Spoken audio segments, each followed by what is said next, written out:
तो उत्तर प्रदेश में रहने वालों के लिए एक बहुत बड़ी खबर है, खासकर उन लोगों के लिए जिनके घरों में या तो स्मार्ट बिजली मीटर लग चुका है या फिर लगने वाला है। देखिए, इन स्मार्ट मीटर्स को लेकर जो भी चिंताएं थी ना, उन्हें दूर करने के लिए सरकार ने एक राहत का ऐलान किया है। तो आज हम इसी ऐलान को जरा गहराई से समझेंगे कि भाई इसका असल मतलब क्या है। अब देखिए, हो क्या रहा है कि हमारे जो पुराने बिजली मीटर थे वो अब स्मार्ट हो रहे हैं। और ये टेक्नोलॉजी भाई भविष्य के लिए ज़रूरी तो है, इसमें कोई शक नहीं। लेकिन इसके साथ साथ ना कुछ नई परेशानियां भी सामने आ रही हैं। सुना भी होगा, कई जगहों से खबरें आईं कि बिल अचानक से बढ़ गया या कुछ टेक्निकल दिक्कतें आ रही हैं। और सबसे बड़ी चिंता तो यही है कि क्या स्मार्ट मीटर लगने से बिजली का बिल एकदम से बढ़ जाएगा, या फिर अगर बिल जमा करने में थोड़ी सी भी देर हो गई तो क्या कनेक्शन तुरंत कट जाएगा।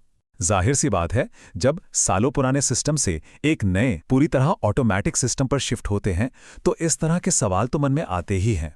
तो बस इन्हीं सब चिंताओं को ध्यान में रखते हुए उत्तर प्रदेश सरकार ने एक बहुत ज़रूरी कदम उठाया है और इसे नाम दिया गया है बड़ी राहत। तो सवाल यह है कि आखिर ये राहत है क्या और ये काम कैसे करेगी। चलिए पता लगाते हैं। और हाँ, ये कोई छोटी मोटी घोषणा नहीं है, ये सीधा सीधा ऊर्जा मंत्री की तरफ से आया एक ऑफिशियल ऑर्डर है। और इसका मकसद बस एक ही है कि स्मार्ट मीटर के साथ लोगों का जो शुरुआती एक्सपीरियंस है उसे आसान बनाया जाए, टेंशन फ्री बनाया जाए। ऊर्जा मंत्री ए.के. शर्मा ने खुद इस बारे में कहा कि स्मार्ट मीटर उपभोक्ताओं के लिए एक बड़ी राहत की घोषणा की गई है। अब यहाँ राहत शब्द पर जरा गौर कीजिए, ये काफी दिलचस्प है, क्योंकि इससे एक बात तो साफ होती है कि सरकार भी ये मान रही है कि लोगों को इस नई टेक्नोलॉजी के साथ एडजस्ट होने में, मतलब तालमेल बिठाने में शुरुआत में दिक्कतें तो आ रही हैं। तो चलिए अब मुद्दे पर आते हैं। इस बड़ी राहत का असली मतलब है क्या? देखिए, इसका पूरा खेल ना एक खास टाइम लिमिट पर टिका हुआ है।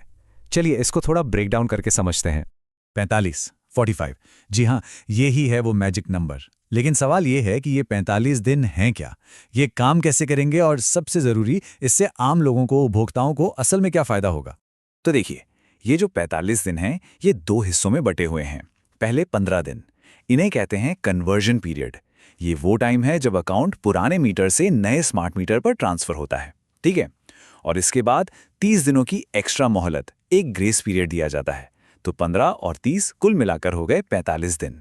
और इसका सबसे सीधा और सबसे बड़ा मतलब पता है क्या है?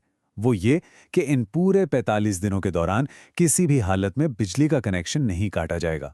बस यही इस नई पॉलिसी का सबसे ज़रूरी और डायरेक्ट फ़ायदा है। ठीक है, नियम तो हमें समझ आ गया, लेकिन एक आम उपभोक्ता के लिए इसका ज़मीनी मतलब क्या निकलता है? मतलब घर के बजट पर, रोज़मर्रा की ज़िंदगी पर इसका क्या असर पड़ेगा? देखिए, इसका सीधा मतलब ये है कि लोगों को कनेक्शन कटने के डर से तुरंत एक सेफ्टी मिल जाती है।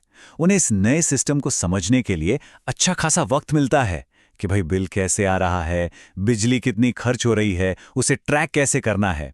आप कह सकते हैं कि ये एक तरह का बफर पीरियड है, ताकि लोग इस नई बिलिंग व्यवस्था के साथ आराम से एडजस्ट कर सके। और हाँ, ये नियम खास तौर पर उन इलाकों के लिए है जहां भी हाल फिलहाल में ही स्मार्ट मीटर लगे हैं, ताकि नए यूजर्स को कोई दिक्कत ना हो।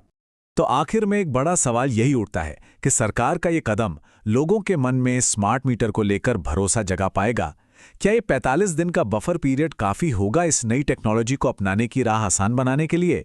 देखिए, इसका जवाब तो खैर वक्त ही बताएगा, लेकिन इतना तो तय है कि ये एक ज़रूरी और सोचने वाला कदम तो ज़रूर